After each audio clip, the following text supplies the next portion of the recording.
Good morning बच्चों। आज हम कैपेसिटर्स के कुछ क्वेश्चंस करेंगे, तो क्वेश्चंस को थोड़ा सा ध्यान से देखना। अगर आप इन क्वेश्चंस को ढंग से समझ जाते हो तो आपको कैपेसिटर्स में आगे कोई प्रॉब्लम नहीं होगी। तो लेट फर्स्ट क्वेश्चन हम शुरू करते हैं। बेटे क्वेश्चन है, एक कैपेसिटर है, एक कैपेसिटर ऑफ अननोन कैपेसिटेंस, एक capacitor of unknown capacitance, unknown capacitance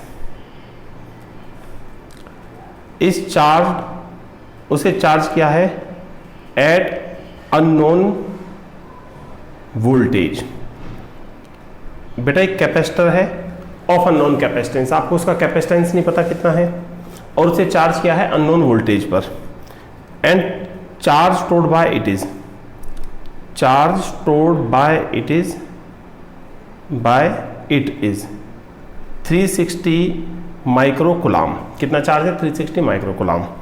if potential difference is decreased bye, अगर हम पोटेंशियल डिफरेंस को डिक्रीज कर देते हैं कितना, 120 वोल्ट से, देन चार्ज बिकम्स, तो चार्ज कितना हो जाता है 120 या 180 माइक्रोकूलम।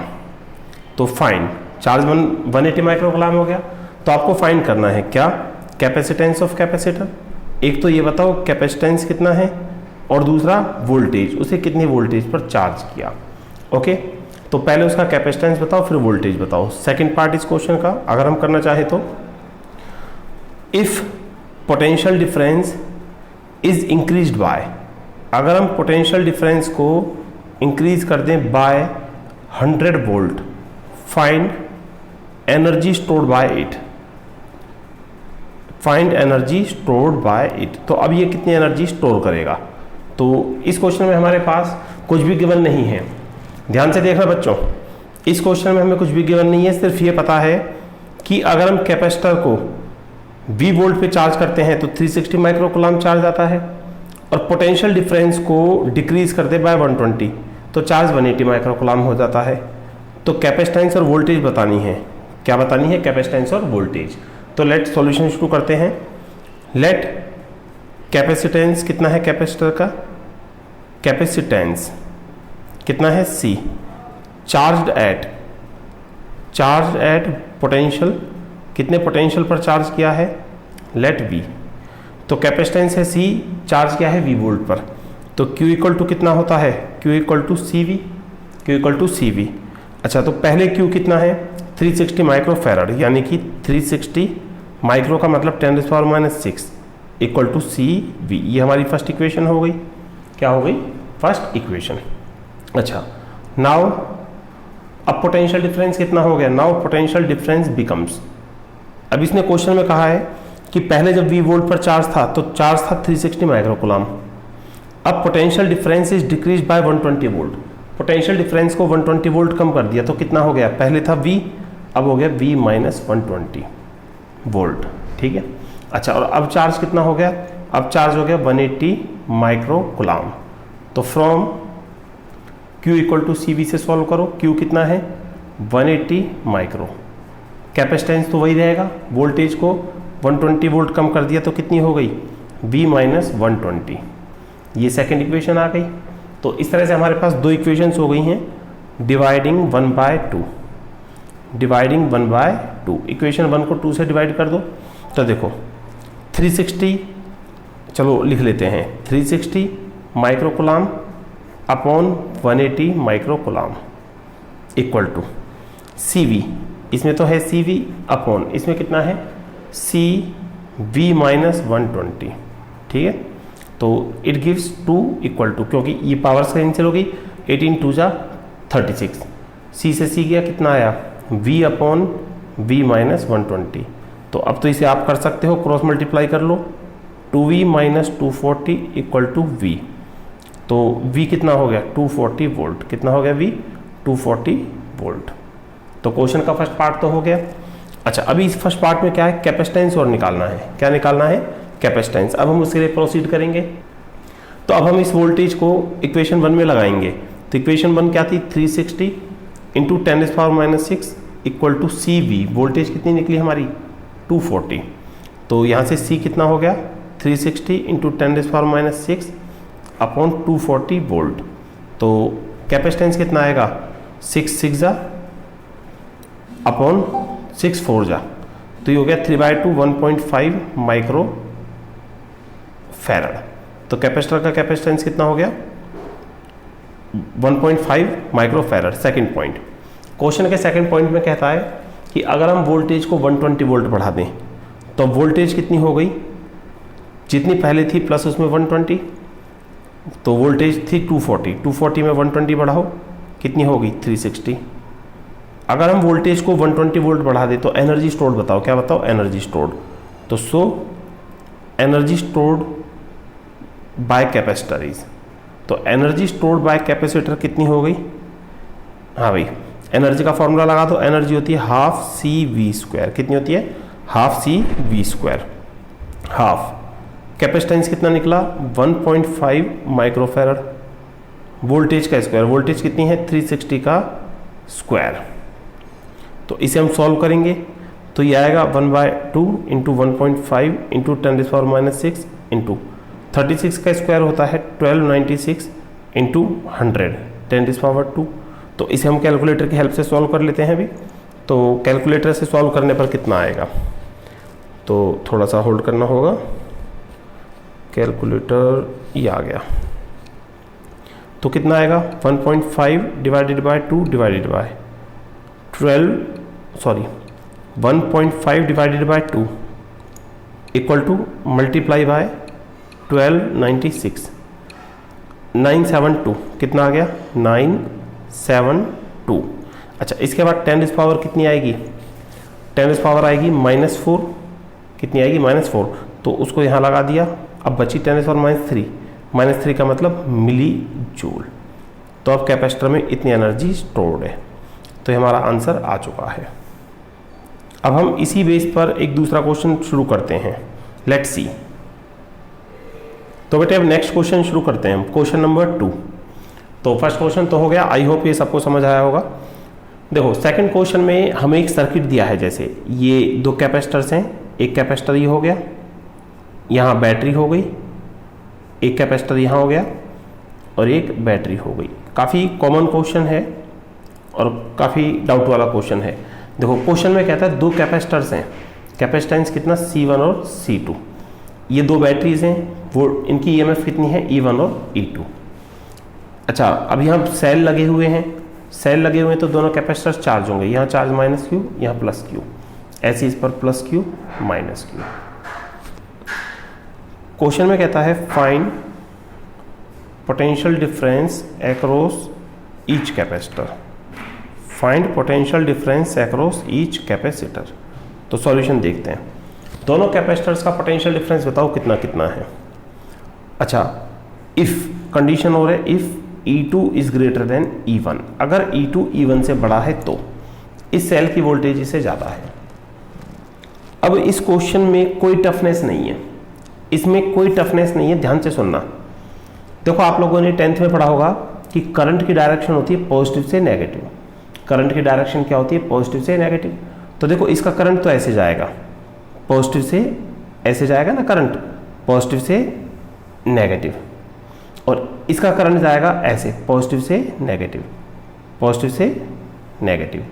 दोबारा रिपीट करूंगा, यहाँ पर दो सेल हैं, आपने 10th में पढ़ा होगा करंट की डायरेक्शन होती है पॉजिटिव से नेगेटिव, तो इस सेल का करंट जाएगा पॉजिटिव से नेगेटिव, इस तरह से पॉजिटिव से चल के नेगेटिव में आएगा। इस सेल का करंट पॉजिटिव से निकल के नेगेटिव में आएगा। अब दोनों के करंट्स ऑपोजिट हैं, इसका करंट क्लॉकवाइज क्लॉक की तरह घड़ी की तरह चल रहा है और इसका एंटी क्लॉकवाइज, दोनों का करंट ऑपोजिट है ना। तो करंट किसका जाएगा जिसकी वोल्टेज ज़्यादा है, करंट किसका जाएगा जिसकी वोल्टेज ज़्यादा है। तो here net EMF of combination, ये जो हमें कॉम्बिनेशन दिया है इसकी नेट EMF कितनी हो गई, नेट EMF होगी, दोनों की उल्टी है ना, तो E2 -E1। अगर दोनों का सेम डायरेक्शन होता इसका भी ऐसे और इसका भी ऐसे तो प्लस होती, ऑपोजिट है तो माइनस, इसकी ऐसे और इसकी ऐसे, तो E2 -E1। ओके अच्छा अब इसकी रीअरेंज फिगर क्या हो गई, इसकी फिगर को रीअरेंज करते हैं, ध्यान से देखना। ये C1 ये C2 और ये नेट सेल बन गया नेट। अब जो नेट सेल बना उसकी वोल्टेज कितनी है, E2 माइनस E1। कितनी है net voltage, E2 minus E1। ये C1 और ये C2, ये C1 और ये C2। तो यहाँ तक क्लियर हो गया। अच्छा, अब इसने कहा है कि find potential difference across each capacitor. हर कैपेसिटर के अक्रॉस पोटेंशियल डिफरेंस बताओ, C1 की भी वोल्टेज बताओ, C2 की भी। अब बेटा ये दोनों सीरीज में, देखो ये सीरीज नहीं है, सीरीज में वोल्टेज डिवाइड होती है और चार्ज सेम होता है। सीरीज में वोल्टेज डिवाइड होती है और चार्ज सेम होता है। तो पहले नेट कैपेसिटेंस निकालो। Net capacitance of combination is, net capacitance of combination is, series में नेट कितना होगा, सीरीज में नेट होता है C1 C2 upon C1 plus C2। तो नेट आ गया। अच्छा, वोल्टेज कितनी है, E2 माइनस E1। यहां तक आ गया। So charge stored by each capacitor. तो बेटा ये जो दो कैपेसिटर्स हैं तो दोनों का चार्ज कितना कितना होगा, ईच कैपेसिटर इज, देखो चार्ज होता है Q इक्वल टू CV, यही होता है ना। अब बैटरी से चार्ज कौन ले रहा है, C1 C2। बैटरी से चार्ज दोनों ने मिलकर लिया है क्योंकि कॉम्बिनेशन है तो चार्ज आ गया। C नेट कितना था, C1 C2 upon C1 plus C2। और नेट वोल्टेज कितनी थी, E2 माइनस E1। कितनी थी, E2 माइनस E1। सो तो पोटेंशियल डिफरेंस निकाल लो। Potential difference across C1 is, C1 का पोटेंशियल डिफरेंस कितना होगा, Q इक्वल टू CV, तो V होगा Q बाय C। कितना होगा, Q बाय C। अच्छा, Q कितना आया, C1 C2 upon C1 plus C2, E2 minus E1। तो ये तो Q आया, C1 C2 upon C1 plus C2, E2 minus E1 upon C1। जब अपॉन C1 करोगे तो ऐसे लिख सकता हूँ इंटू 1 अपॉन C1। C1 से C1 गया तो वोल्टेज अक्रॉस C1 कितनी आई, कितनी आई, C2 upon C1 plus C2 into E2 minus E1। Okay, similarly voltage across, अच्छा पोटेंशियल डिफरेंस अक्रॉस C2, ऐसे ही C2 के अक्रॉस पोटेंशियल डिफरेंस निकाल सकते हो आप। किसके अक्रॉस, C2 के अक्रॉस। कैसे, C2 की वोल्टेज होगी V equal to Q by C, V equal to Q by C। तो 1 अपॉन C2 तो मैंने यहीं छोड़ दिया, 1 अपॉन C2। Q कितना आया था, Q था C1 C2, सीरीज में चार्ज सेम होता है, upon C1 plus C2 into E2 minus E1। ये था ना, ठीक है। तो अभी से सॉल्व कर लो आप आगे थोड़ा सा। तो वोल्टेज अक्रॉस C2 आ गई हमारी, कितनी, C2 से C2 गया, C1 upon C1 plus C2 into E2 minus E1। तो ये होगी वोल्टेज अक्रॉस C2। तो देख सकते हो आप, इस तरह से हमारा ये क्वेश्चन भी हो गया है। अच्छा, अब हम एक नया क्वेश्चन करते हैं, थर्ड। थोड़ा ध्यान से देखना, बिल्कुल डिफरेंट क्वेश्चन होगा ये। डिफरेंट क्वेश्चन और बुक्स में भी बहुत कम मिलता है।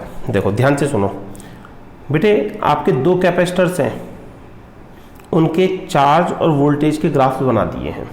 किस इसके, चार्ज और वोल्टेज के, ठीक है। तो लेट यहाँ चार्ज है और यहाँ वोल्टेज है, ठीक है। और ये एंगल्स दे दिए, जैसे कैपेसिटर ऑफ कैपेसिटेंस C1, ये कैपेसिटर ऑफ कैपेसिटेंस C2।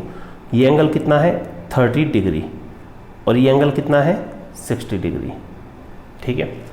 तो you are given two capacitor of capacitance C1 C2, उनके QV ग्राफ दे दिया है, QV ग्राफ दे दिया है। तो फाइंड, आपको फाइंड करना है क्या, first point C1 upon C2, इनका रेशियो बताओ, C1 अपॉन C2 का। Second, ratio of energies stored bye capacitors, ratio of energies stored bye capacitors, ठीक है। तो ये बहुत पेशेंस से समझने के क्वेश्चंस हैं। सॉल्यूशन, देखो बेटा इसमें क्या होता है, अब आपको एक छोटी सी चीज़ बताऊंगा मैं, उस चीज़ को ध्यान से सुनना। देखो मैथमेटिक्स तो आप सबने पढ़ा होगा, तो मैथ्स तो सबने पढ़ा है बेटा। y इक्वल टू mx होता है ना, इक्वेशन ऑफ स्ट्रेट लाइन जो रीजन से पास होती है। y equal to mx equation of straight line. अच्छा, कैपेसिटर्स में Q equal to C V, capacitors में Q equal to C V, तो दोनों को कंपेयर करो। देखो तो वाई एक्सिस पर तो चार्ज आना चाहिए, ओके क्लियर है, वाई एक्सिस पर चार्ज है, और एक्स एक्सिस पर वोल्टेज आनी चाहिए। देखो Y equal to M X और Q equal to C V, ये दो इक्वेशंस देख रहे हो। तो वाई एक्सिस पर चार्ज है, एक्स एक्सिस पर वोल्टेज है। तो जो ग्राफ का स्लोप है, तो स्लोप क्या बताता है? कैपेसिटेंस। ग्राफ का स्लोप क्या बताता है? कैपेसिटेंस। तो स्लोप ऑफ, चलो यहां लिख देते हैं, हाँ भाई, as slope of QV graph is equal to capacitance, हाँ भाई कैपेसिटेंस। तो स्लोप क्या बताता है? स्लोप बताता है कैपेसिटेंस। अच्छा, स्लोप होता है tan थीटा, स्लोप क्या होता है? tan theta. तो दैट मीन्स कैपेसिटेंस कितना होगा? tan theta. तो ये चीज क्लियर हुई। दोबारा सुन लो, y equal to M X और Q equal to C V, दोनों सेम फॉर्म है। y equal to M X, Q equal to C V same form है। y एक्सिस पर चार्ज है, x एक्सिस पर वोल्टेज है। तो कैपेसिटेंस कौन बताएगा? स्लोप। स्लोप कैपेसिटेंस का काम करेगा, और स्लोप का फॉर्मूला होता है tan थीटा। तो tan थीटा इक्वल टू सी, तो कैपेसिटेंस कितना है? tan theta. कितना है? tan theta. तो अब हम इसे आगे प्रोसीड करेंगे, जस्ट 1 मिनट। कैपेसिटेंस है tan थीटा, C1 का एंगल है 60। एक बार लिख लेते हैं, C1 का एंगल कितना है? 60, और C2 का कितना है? 30। C1 का 60 और C2 का 30। ओके, चलो तो अब शुरू करते हैं इसे आगे थोड़ा। तो अब हम आगे चलेंगे इस क्वेश्चन को लेकर। तो फर्स्ट पॉइंट, हाँ भाई, तो C1 कितना होगा? 10। C1 कितना एंगल बना रहा था? C1 का था 60, तो C1 है tan 60 डिग्री, और C2 कितना है? tan 30 degree. तो C1 अपॉन C2 कितना होगा? C1 अपॉन C2 होगा tan 60 बाय tan 30। tan 60 कितना होता है? √3, और tan 30 कितना होता है? tan 30 1 by √3। तो C1 बाय C2 कितना आ गया? 3 बाय 1। तो कैपेसिटेंसेस किस रेशियो में है? 3:1 में। सेकंड था इनकी एनर्जीज का रेशियो दो। किसका रेशियो दो? एनर्जीज का। हाँ भाई, एनर्जी स्टोर्ड बाय C1 और एनर्जी स्टोर्ड बाय C2 का रेशियो। एनर्जी होती है हाफ CV², हाफ CV²। तो एनर्जीज का रेशियो कितना होगा? जितना कैपेसिटेंसेस का है। कितना होगा? जितना कैपेसिटेंसेस का है। तो C1 बाय C2 कितना है? 3:1। तो आई होप ये भी समझ आ गया होगा। तो इनकी एनर्जीज का रेशियो पूछा था, तो एनर्जीज का रेशियो भी हमारा आ चुका है। अब हम नेक्स्ट क्वेश्चन करेंगे। एक काफ़ी इंटरेस्टिंग क्वेश्चन होगा। देखो, क्वेश्चन टफ नहीं, क्वेश्चन में मेन चीज़ होती है हमने सीखा क्या। तो हमें सीखने वाले काम करने। क्वेश्चन नंबर 4 देखो, आपको जैसे एक सर्किट दे दिया है, ध्यान देना। इस सर्किट में यहाँ पर तो एक सेल है। क्या है? यहाँ पर एक सेल है। इसमें 2 कीज हैं। फर्स्ट की कैपेसिटर, सेकंड की कैपेसिटर। ओके, तो let these keys are K1 और K2। तो बेटे क्वेश्चन में आपको क्या दिया है? क्वेश्चन में सर्किट है आपका, यहां पर एक सेल है। लेट इसकी वोल्टेज है 120 वोल्ट। कितनी वोल्टेज है? 120 वोल्ट। यहां पर 2 कैपेसिटर्स हैं, कैपेसिटेंस है C1 और C2, और इनके कैपेसिटेंसेस C1 अपॉन C2, इनका रेशियो है 3:1। दोबारा सुन लो, you are given 2 capacitors of capacitances C1 C2 which are in 3:1। 120 volt की बैटरी है और 2 कीज हैं K1 K2। अब क्वेश्चन में कहता है now at first K2 is open. की K2 ओपन है, मतलब अभी इसे प्रेस नहीं करा। की K2 is open, K1 is pressed. K1 को क्या करा? प्रेस करा। ये तो ओपन है, खुली है, इसे प्रेस कर दिया, दबा दिया। ओके, देन आफ्टर इट, इसके बाद after it K1 is released. अब K1 को छोड़ दिया। And now K2 is pressed. अब K2 को क्या कर दिया? प्रेस। क्या कर दिया? Press. Find potential difference across each capacitor. अब दोनों के अक्रॉस वोल्टेज बताओ कितनी कितनी होगी। क्या बतानी है? दोनों के अक्रॉस वोल्टेज कि C1 की वोल्टेज कितनी है और C2 की कितनी है। तो सॉल्यूशन देखते हैं। देखो, सबसे पहले हम शुरुआत सिंपल से करेंगे। C1 अपॉन C2 3:1 में है, तो दैट मीन्स C1 कितना है? 3 टाइम्स ऑफ C2। इसको हम साइड में रख लेते हैं पहले। C1 कितना है? 3 टाइम्स ऑफ C2। तो यहां तक तो क्लियर हो गया। अब क्वेश्चन में कहता है, देखो ध्यान से सुनो, थोड़ा सा अगर हम रफली साथ साथ यूज करेंगे ना तो काफ़ी बेटर में समझ आएगा। देखो, आप पहले एक चीज़ समझो, जैसे की है ना, ये एक सेल है, ठीक है। अच्छा, यहाँ कैपेसिटर है, फिर दूसरी की है, फिर यहाँ दूसरा कैपेसिटर है। तो आपको ये तो पता होगा कि करंट या चार्ज तो कंप्लीट सर्किट में फ्लो होता है। देखो, सबसे पहले आप ये समझो कि at first K2 is open, K2 खुली पड़ी है, K1 इज प्रेस्ड, K1 को दबा दिया, तो K2 ओपन है, खुला हुआ है, और K1 को प्रेस कर दिया। तो अब हमारा ये सर्किट पूरा है ना, बस ये सेल है बेटा। जैसे सेल में 2 टर्मिनल होते हैं, पॉजिटिव नेगेटिव, 120 वोल्ट पर। देखो, सबसे पहले K2 ओपन है, K1 को प्रेस कर दिया, तो ये सर्किट पूरा हुआ है ना, ये सर्किट पूरा हुआ है। तो C1 चार्ज होगा या C2? बेटा C2 चार्ज ही नहीं हो सकता। क्यों? अगर बैटरी चार्ज देगी तो यहाँ कैसे आएगा? ये तो ओपन है, सर्किट टूटा हुआ है, ब्रेक है, तो अभी C1 चार्ज होगा। कौन चार्ज होगा? C1। और कितने वोल्ट पे चार्ज होगा? देखो, C1 सीधा बैटरी से कनेक्ट है, C1 सीधा बैटरी से कनेक्ट है, तो ये कितने वोल्ट पे चार्ज होगा? जितनी बैटरी की है। तो C1 की वोल्टेज तो आ गई सीधी 120। कितनी आ गई C1 की? 120। और C2 की कितनी है? 0। तो सबसे पहले, हाँ भाई, एट फर्स्ट सबसे पहले कौन चार्ज होगा? C1 gets charged. कौन चार्ज होगा? C1 gets charged eight 120 volt.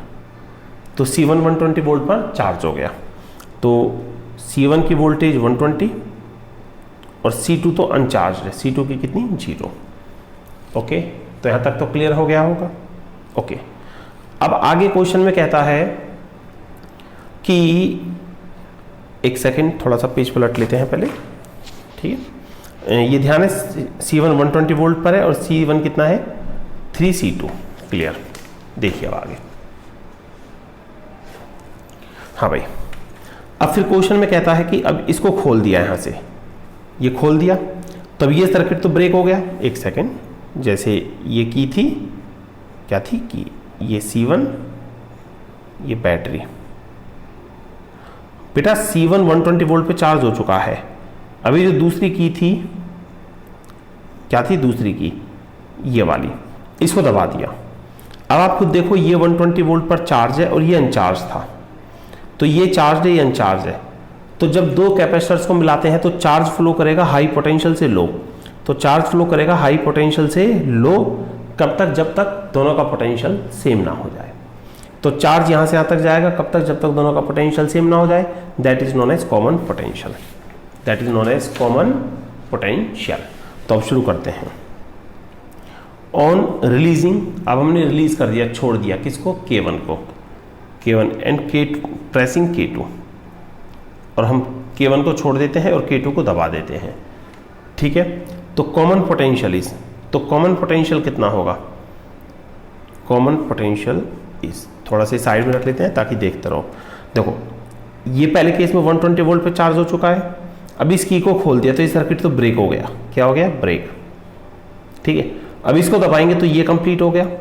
तो चार्ज गया हाई पोटेंशियल से लो, जब तक दोनों का पोटेंशियल सेम ना हो जाए, तो उसे कहते हैं कॉमन पोटेंशियल। और कॉमन पोटेंशियल कितना आएगा? V = C1V1 plus C2V2 upon C1 plus C2। तो C1V1, C1 कितना था? C1 था 3C2, V1 कितना था? 120, C2V2, ये तो अनचार्ज था। देखो, C1 120 पे था, ये अनचार्ज था पहले, अपॉन C1। C1 कितना था 3C2 प्लस C2, तो यहाँ से कॉमन पोटेंशियल आ गया, तो ये कितना हो गया बेटा, ये तो 0 हो गया, हटाओ 360C2 अपॉन 4C2, तो कितना आ गया बेटा, सोचो खुद 90, बस C2 के वोल्ट। तो अब ये कॉमन पोटेंशियल है, क्या है कॉमन पोटेंशियल। तो क्वेश्चन में कहा था find potential difference across each capacitor. So now अच्छा, अब दोनों चार्ज हाई पोटेंशियल से लो गया कब तक, जब तक दोनों का पोटेंशियल सेम ना हो गया, दैट इज कॉमन पोटेंशियल। तो अब इसका भी पोटेंशियल 90 वोल्ट और इसका भी 90 volt. Now potential difference across each capacitor, ये तो पूछा था कि कितना होगा। Now potential difference across each capacitor is 90 volt. तो ये आपका आंसर आ चुका है। तो आई थिंक आपको ये समझ आ गया होगा पूरा। अब नेक्स्ट क्वेश्चन करते हैं। तो अब हमारा नेक्स्ट क्वेश्चन है क्वेश्चन नंबर 5। ध्यान से देखना इस क्वेश्चन को बेटे। क्वेश्चन को आप इस तरह से लो, लिखने की, चलो लिख देते हैं क्वेश्चन को। क्वेश्चन है एक कैपेसिटर है ऑफ कैपेसिटेंस, एक कैपेसिटर है of capacitance 120 microfarad is charged at 100 volt. 120 microfarad का कैपेसिटर है, 100 वोल्ट पर चार्ज किया है। कितने वोल्ट पर? 100 वोल्ट पर। नाउ इट इज डिस्कनेक्टेड इसे डिस्कनेक्ट कर दिया फ्रॉम बैटरी। बैटरी से तो चार्ज करते हैं, बैटरी। तो क्वेश्चन है एक 120 माइक्रोफैरड का कैपेसिटर है, उसे बैटरी लगा के 100 वोल्ट पर चार्ज कर दिया, फिर बैटरी हटा दी। नाउ इट इज कनेक्टेड, अभी से कनेक्ट किया है किसके साथ? Now it is connected with, अभी से कनेक्ट किया है किसके साथ? With 480 microfarad अनचार्ज capacitor.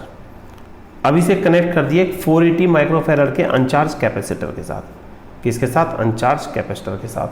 फाइंड या कैलकुलेट करना है क्या? फर्स्ट लॉस ऑफ एनर्जी, आपने पढ़ाई है कि जब कैपेसिटर्स को मिलाते हैं तो एनर्जी का लॉस होता है। Loss of energy in the form of heat की फॉर्म में होती है ना, तो in the form of heat. Second percentage loss of energy, कितने परसेंट एनर्जी का लॉस हुआ? Percentage loss of energy. तो आपको दो बातें बतानी है कि कितना लॉस हुआ और कितने परसेंट लॉस हुआ। देखो बेटा, एक तरह से तो ये क्वेश्चन करना बहुत आसान है। तो पहले वैल्यूज लिख लेते हैं। पहले कैपेसिटर था 120 माइक्रोफैरड का, कितने वोल्ट पर चार्ज था? 100 वोल्ट पर। कितने वोल्ट पर? 100 वोल्ट पर। दूसरा कैपेसिटर है 480 माइक्रोफैरड का C2, कितना है? 480 माइक्रोफैरड, और अनचार्ज्ड है तो उसका पोटेंशियल कितना है? 0 वोल्ट। तो पहले डाटा तो लिखेंगे ना हम, क्वेश्चन को तभी करेंगे। अच्छा, अब देखो इसको करना आसान भी है भाई। मैं तो पहले आसान फॉर्मूला बेस्ड बता देता हूँ, ध्यान से देखना। ये हम रफ पेपर यूज़ कर रहे हैं, ठीक है, कोई सॉल्यूशन नहीं है इसमें। हाँ भाई, सबसे पहले क्वेश्चन में कहा है कि फाइंड लॉस ऑफ एनर्जी, तो आप सीधा फॉर्मूला लगा सकते हो लॉस ऑफ एनर्जी का। जब हम कैपेसिटर्स को मिलाते हैं तो एनर्जी का लॉस होता है। कितना लॉस होता है बेटा एनर्जी का? Half C1 C2 upon C1 plus C2 into V1 minus V2 का होल स्क्वायर। ठीक है, एक तरीका तो ये है। तो देखो फॉर्मूले से तो कोई भी कर लेगा, आप भी कर लोगे, मैं भी कर लूंगा। तो सीधा लगा दो half C1 C2 upon C1 plus C2 into V1 minus V2 का होल स्क्वायर, उससे तो हो जाएगा। पर मैं एक दूसरा मेथड बताऊंगा जो एक्सप्लेनेटरी मेथड है। हाँ भाई, इसने कहा है फाइंड लॉस ऑफ एनर्जी, है ना। तो मैं पहले निकालूंगा कि इनिशियल एनर्जी कितनी थी, शुरू में इनिशियल एनर्जी जब ये अलग अलग थे। देखो पहली बात, जब ये अलग अलग हैं तो ये C1 चार्ज है 100 वोल्ट पर, तो एनर्जी सिर्फ इसमें होगी, इसमें नहीं होगी क्योंकि अनचार्ज है, अनचार्ज 0 वोल्ट पर। तो इनिशियली जो एनर्जी होगी वो किस में होगी? C1 में।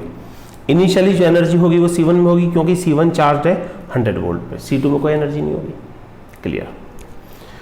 फिर निकालूंगा फाइनल एनर्जी, पहले इनिशियल निकाल ली, फिर निकालूंगा फाइनल। फाइनल कितनी होगी? कॉम्बिनेशन की, हाफ कॉम्बिनेशन की कॉम्बिनेशन का capacitance C1 plus C2 into combination की वोल्टेज हाफ CV स्क्वायर। ध्यान से सुनो, पहले मैं निकालूंगा इनिशियल सिर्फ C1 पर होगी क्योंकि ये चार्ज है, C2 के पास कोई एनर्जी नहीं है।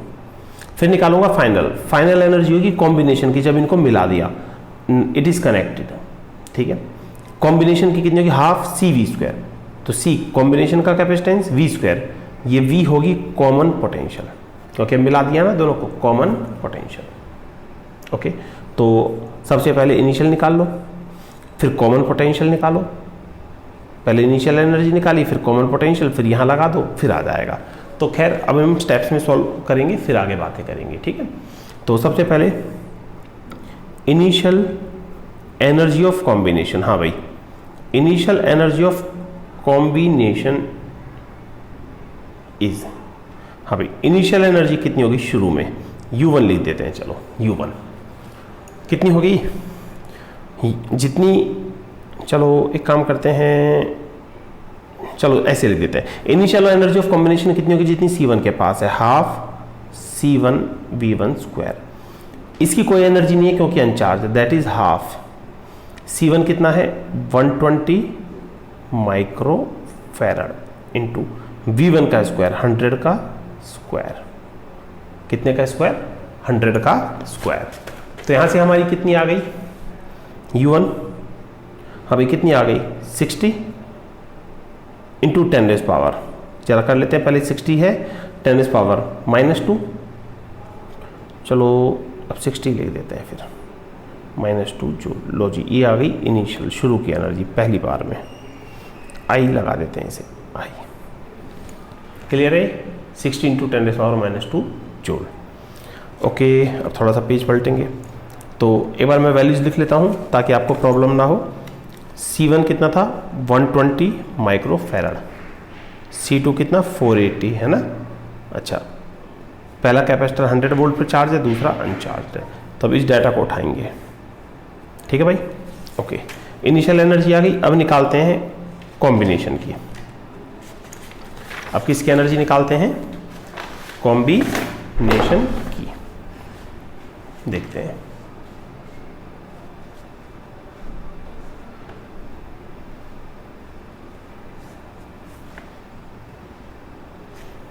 हाँ भाई, नाउ ऑन कनेक्टिंग, अब हम इन दोनों को कनेक्ट कर देते हैं। नाउ ऑन कनेक्टिंग, दोनों कैपेसिटर्स को कनेक्ट कर दिया, तो कॉमन पोटेंशियल इज, तो बेटा कॉमन पोटेंशियल का फॉर्मूला क्या होता है, C1 V1 plus C2 V2 upon C1 plus C2, ये होता है ना। अच्छा, अब देखो V2 तो 0 है, अब V2 0 है तो ये 0, तो इसे मैं सीधा लिख दूं C1 V1 upon C1 plus C2, क्योंकि V2 0 है, ठीक है भाई, हो गया।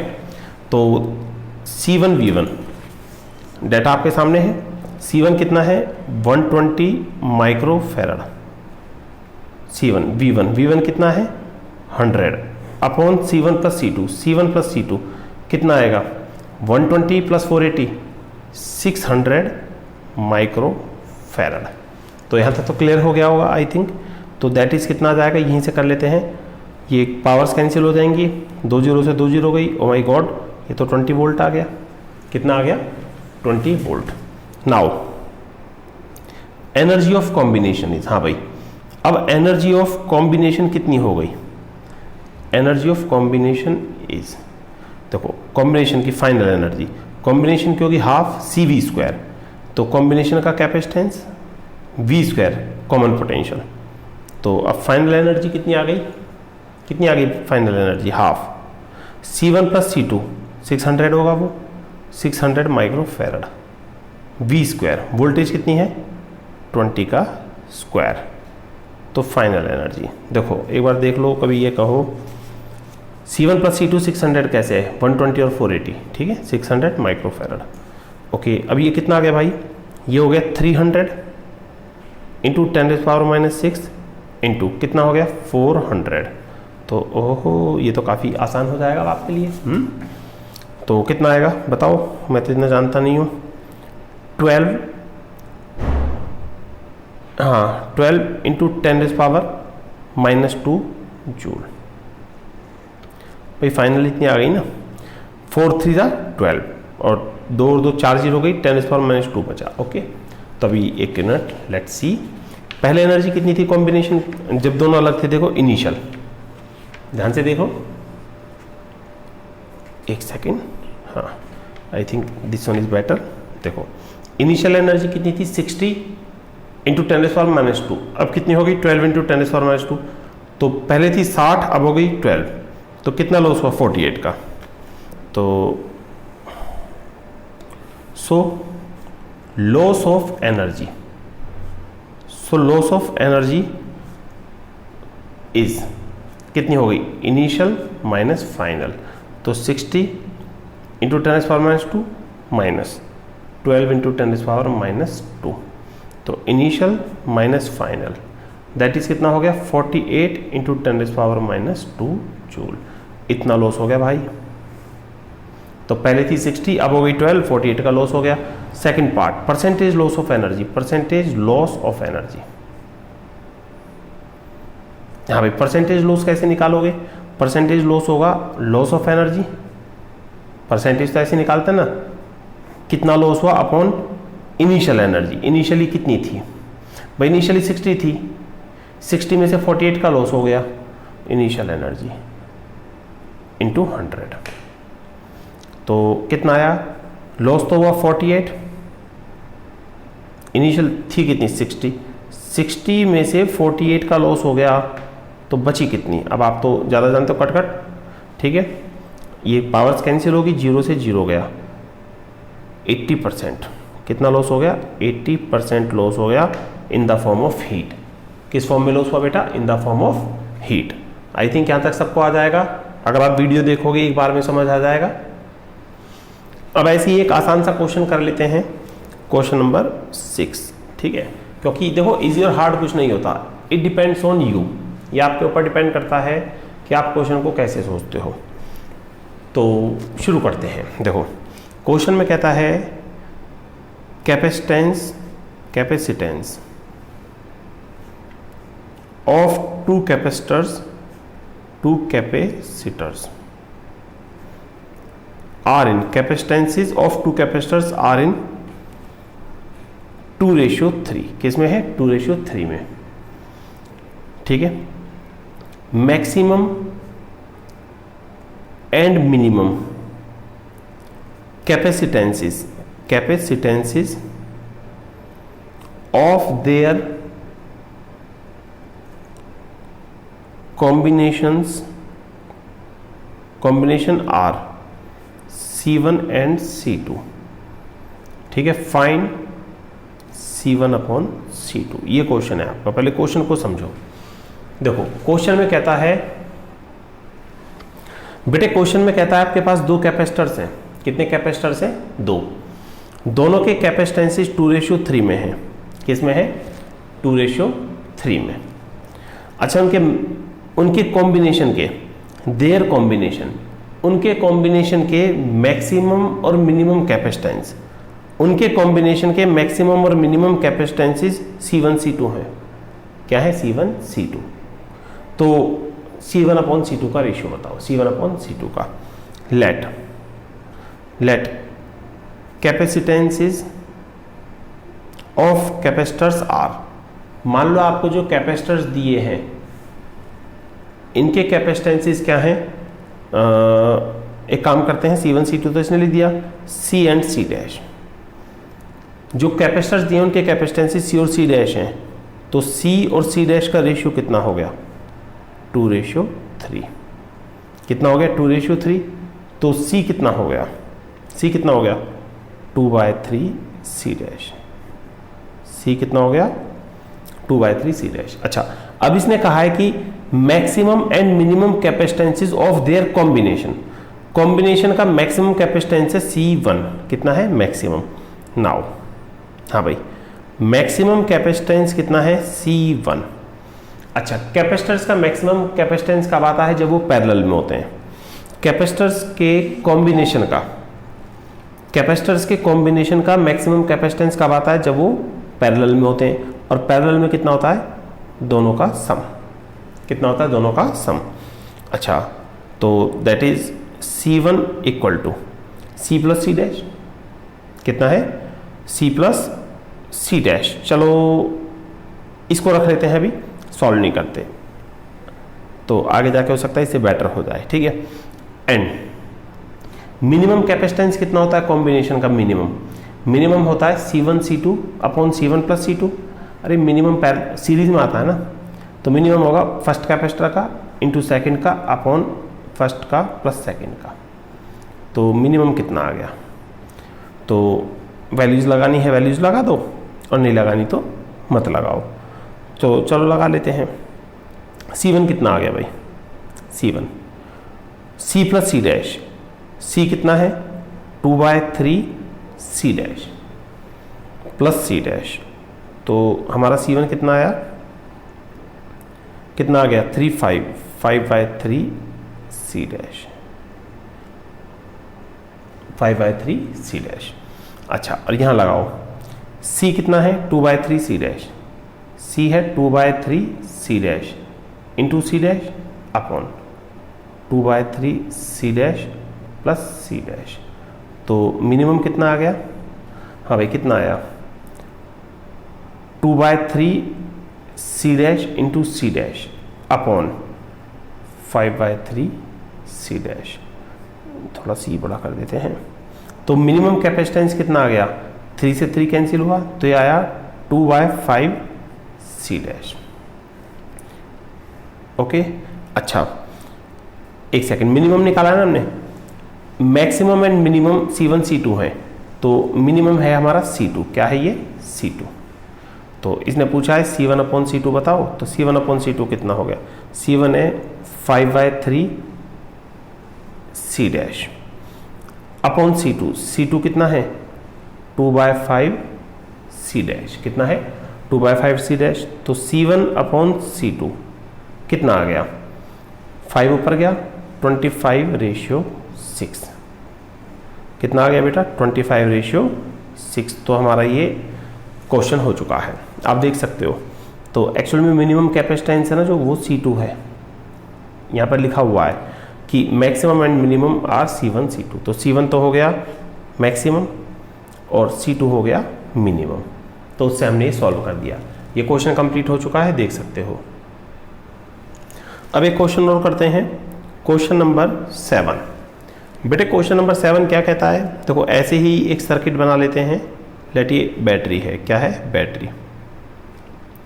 ठीक है, ये 2 कैपेसिटर्स हैं, ये हम ऐसे 2 कैपेसिटर्स बना लेते हैं। ठीक है, और एक यहाँ बना देते हैं लेट। तो कैपेसिटर्स हैं C1 C2 C3। Late C1 कितना है? कुछ भी लिख दो C1 को। जैसे C1 है 3 माइक्रोफैरड, C2 कितना है? 12 माइक्रोफैरड, और C3 कितना है? 9 माइक्रोफैरड। आपके 3 कैपेसिटर्स दिए हैं, C1 C2 C3, इतने इतने हैं, इतने इतने हैं। तो if energy stored by C1, if energy stored by C1 is कितनी लिखें? Let 2 joule. Find energy stored by, energy stored by, काफ़ी वॉल्यूम मैंने डाउन रख रखा है, ऐसा मत सोचना कि गला फाड़ के नहीं चिल्ला रहे। तो क्वेश्चन में कहता है कि अगर C1 की एनर्जी 2 जूल है तो find energy stored bye C2। तो C2 की एनर्जी बताओ। अगर इसकी 2 जूल है तो इसकी कितनी होगी? तो इसकी कितनी होगी? और second point, also find, battery अपनी चॉइस से ले लेंगे, अभी हमने बैटरी की कोई वोल्टेज नहीं लिया। Also find energy stored by, energy stored bye C3, और C3 की भी एनर्जी बताओ कि C3 ने कितनी एनर्जी स्टोर की है। तो अगर C1 की 2 जूल है तो इसकी बताओ और इसकी बताओ। हमारा क्वेश्चन ये है। तो आई थिंक क्लियर हो गया होगा क्वेश्चन। सॉल्यूशन शुरू करते हैं। देखो सॉल्यूशन। हाँ भाई एक बात बताओ, C1 और C2 पैरेलल में है, C1 और C2 किस में है, पैरेलल में। अच्छा एक मिनट रुको, एनर्जी ऑफ C1 की एनर्जी कितनी है, 2 जूल। अब शुरू करते हैं। देखो C1 और C2 पैरेलल में है, हमने पढ़ा है पैरेलल में वोल्टेज सेम होती है। क्या होती है, voltage same. As C1 and C2 are in parallel, किस में है, पैरेलल में। तो दोनों की वोल्टेज सेम होगी, तो energy stored by C1 upon energy stored bye C2 कितनी होगी, एनर्जी होती है हाफ CV²। ऐसी एनर्जी होती है हाफ CV²। अच्छा C1 की एनर्जी के लिए C1, C2 के लिए C2। वोल्टेज सेम होगी क्योंकि पैरेलल में वोल्टेज सेम होती है। ओके, तो ये कितना आया, हाफ से हाफ गया, C1 by C2, C1 by C2, V से V गया। अच्छा energy of C1, energy stored by C1 is 2 joule. C1 की एनर्जी 2 जूल है, तो ये तो 2 हो गई, अपॉन C2 की निकालनी है। अच्छा C1 अपॉन C2 कितना होगा, C1 है 3 माइक्रोफैरड, अपॉन C2 कितना है, C2 है 12 माइक्रोफैरड। तो दैट इज कितना आया, चलो यहीं लिख देते हैं 2 दिस 1/4। तो that means energy stored bye C2 कितनी हो गई, 8 जूल। एनर्जी कितनी हो गई, 8 जूल। तो यहाँ तक क्लियर हो गया। अब हम इसका सेकंड पार्ट शुरू करेंगे। तो पहले एक बार इसे देख लो, C1 C2 पैरेलल में है, पैरेलल में है तो दोनों की वोल्टेज सेम होगी, तो एनर्जीज का रेशियो ले लिया और ये हमारा हो गया। अब हम करते हैं इसका सेकंड पार्ट। देखो बेटे हमारा ये जो सेकंड पार्ट है, सेकंड पार्ट दो तरह से हो सकता है। एक तो जब हमें बैटरी की वोल्टेज पता हो कि ये बैटरी कितने वोल्ट की है, ठीक है, और दूसरा जब ना पता हो। तो आई थिंक अगर हमें बैटरी की वोल्टेज पता है कि ये 100 वोल्ट है, 200 वोल्ट, तो वो केस तो ज़्यादा आसान होगा, इसलिए हम उस केस को नहीं लेते। हमें यही नहीं पता ये कितनी है, हम तो क्वेश्चन को अननोन से करेंगे कि अगर इसकी एनर्जी 2 जूल है तो इसकी और इसकी बताओ। तो इसकी तो हमने निकाल ली, कितनी आई, 8 जूल। अब इसकी निकालो, किसकी निकालो, इसकी। सबसे पहले C1 and C2 are in parallel, बड़ा ध्यान से देखना इसे, C1 and C2 are in parallel. तो so their net capacitance is, हाँ भाई their net capacitance is, their net capacitance is कितना होगा, नेट कैपेसिटेंस C1 और C2 का पैरेलल में नेट होता है C1 प्लस C2। तो C1 3 microfarad plus C2 9 microfarad. तो C1 हो गया 3 माइक्रोफैरड, C2 कितना हो गया, सॉरी C2 12 है। अब शुरू करते हैं। देखो C1 और C2 दोनों पैरेलल में, तो पैरेलल में नेट कैपेसिटेंस कितना होता है, C1 प्लस C2। तो 3 प्लस 12 15, ये हो गया 15 माइक्रोफैरड। तो आई थिंक यहाँ तक तो आपका क्लियर हो गया होगा ये, ठीक है। एक बार आराम से देख लो, अभी हमें थोड़ा सा और बोलना पड़ेगा। अच्छा अब सुनो, थोड़ा ध्यान से सुनना, यहाँ पर इसमें मास्टर स्ट्रोक आएगा इस क्वेश्चन में, थोड़ा सा ध्यान से सुनो। देखो भाई ये जो कॉम्बिनेशन है ये नेट आया 15 माइक्रोफैरड, कितना आया, 15 microfarad. Let just 1 minute, just 1 minute, एक रफ काम कर लेते हैं। ऊपर अननोन बैटरी है, ये कॉम्बिनेशन हमने नेट निकाल लिया, C1 और C2 का नेट आ गया C1 2 15 माइक्रोफैरड। ओके, अब यहां पर है ये C3, क्या है C3, that is 9 microfarad. Okay, अब कॉन्सेप्ट को समझना जरा। अब आप एक बात बताओ, ये दोनों सीरीज में है, तो सीरीज में जो वोल्टेज होती है, थोड़ा सा बेसिक करवाऊं तो Q इक्वल टू CV, तो V कितना होगा, Q बाय C। V कितना होगा, Q बाय C। सीरीज में जितने भी कैपेसिटर्स है सबका चार्ज सेम होता है, चार्ज सेम है, तो वोल्टेज इनवर्सली प्रोपोर्शनल होगी कैपेसिटेंस के, तो वोल्टेज इनवर्सली प्रोपोर्शनल होगी कैपेसिटेंस के। तो यहां तक क्लियर है, क्लियर है। अब देखो आगे, तो अब आप एक बात सुनो, इस वोल्टेज की, सॉरी इस कॉम्बिनेशन की जो वोल्टेज है कहां से कहां तक होगी, इस पॉइंट A से इस पॉइंट B के बीच। बेटा ये जो कॉम्बिनेशन है, मैं दोबारा बोलूंगा, ये जो कॉम्बिनेशन है, ये जो कॉम्बिनेशन है कहां से कहां तक है, A से B के बीच। तो कॉम्बिनेशन की वोल्टेज होगी, कॉम्बिनेशन की वोल्टेज होगी A से B के बीच। अच्छा, जो वोल्टेज कॉम्बिनेशन की है A से B के बीच, वही C1 की होगी A से B के बीच, वही C1 की होगी A से B के बीच। तो क्लियर है। अब सुनो, तो वोल्टेज इनवर्सली प्रोपोर्शनल है कैपेसिटेंस के, ठीक है। तो चलो अभी कर देते हैं। थोड़ा से स्टेप्स हमें करने पड़ेंगे, थोड़ा सा ध्यान से सुनना भी। चलो, कॉम्बिनेशन का कैपेसिटेंस है 15 और इसका तो दे रखा है 9, ठीक है। As it is in series, ये सीरीज में है विद C3, ये C3 के साथ किस में है? सीरीज में। किस में है? सीरीज में। बेटा सीरीज में वोल्टेज इन्वर्सली प्रोपोर्शनल होती है कैपेसिटेंस के। सीरीज में वोल्टेज इन्वर्सली प्रोपोर्शनल होती है किसके? कैपेसिटेंस के। तो यहां तक क्लियर हो गया होगा। तो अब देखो, अब सीरीज में वोल्टेज इन्वर्सली प्रोपोर्शनल है कैपेसिटेंस के।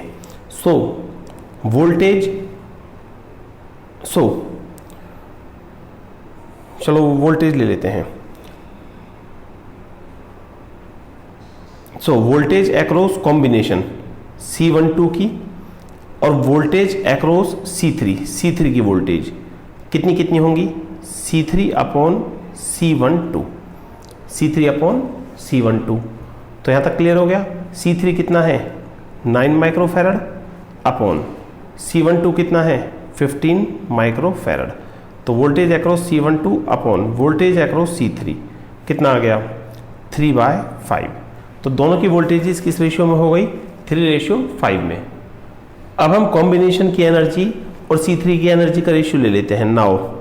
हाँ भाई, energy of C3 upon energy of combination. Energy of combination है C12, कितनी होगी? एनर्जी होती है half CV², voltage across C3 का स्क्वायर, अपॉन कॉम्बिनेशन के लिए हाफ कैपेसिटेंस कॉम्बिनेशन का C1 प्लस C2, ठीक है, या सीधा लिख सकते थे, और वोल्टेज एक्रॉस कॉम्बिनेशन का स्क्वायर, ठीक है। तो थोड़ा सा ध्यान से देखना, ये खत्म होने वाला है। तो energy across C3 upon energy across combination is equal to half से हाफ गया, C3 कितना था? C3 था हमारा 9, C3 है 9 माइक्रोफैरड, वोल्टेज एक्रॉस C3 का स्क्वायर अपॉन हाफ से हाफ गया, C1 प्लस C2 कितना था हमारा? C12 15 microfarad into voltage across C12 का स्क्वायर। तो यहाँ तक ये हो चुका है। ओके, अब आगे प्रोसीड करते हैं इसे। तो एनर्जी एक्रॉस C3 अपॉन, अच्छा कॉम्बिनेशन की एनर्जी कितनी थी? देखो, हमारे C1 की तो एनर्जी थी 2 जूल और C2 की कितनी आई थी? 8 जूल। तो कॉम्बिनेशन की कितनी हो गई? 10 जूल। कितनी हो गई? 10 जूल। अच्छा, इनको कर लेते हैं। ये हो गया 10 पावर से 10 पावर गया 3 3 जा 9, 3 5 जा 15 into voltage across C3 upon voltage across C12 का कंबाइंड स्क्वायर। तो UC3 upon 10 equal to 3/5 into voltages का रेशियो कितना होगा? C3 अपॉन C12 का 5:3 का स्क्वायर। तो UC3 अपॉन 10 इक्वल टू कितना आ गया? 1 3 से 1 3 गया, 1 5 से 1 5, 5/3। तो C3 की एनर्जी कितनी होगी? 50/3 जूल। तो ये आप देख सकते हो, ये आपका हो गया क्वेश्चन कंप्लीट। तो बेटा इस तरह से आपके कोई भी क्वेश्चंस आ जाएं, आप उन क्वेश्चंस को कर सकते हो, सिर्फ आपको बेसिक पता होने चाहिए। तो एक बार आप खुद ट्राई करना, कैसे भी क्वेश्चंस हो जाएंगे। ये नॉर्मल क्वेश्चंस हैं कैपेसिटर्स के और just above the normal, not very hard. Bye.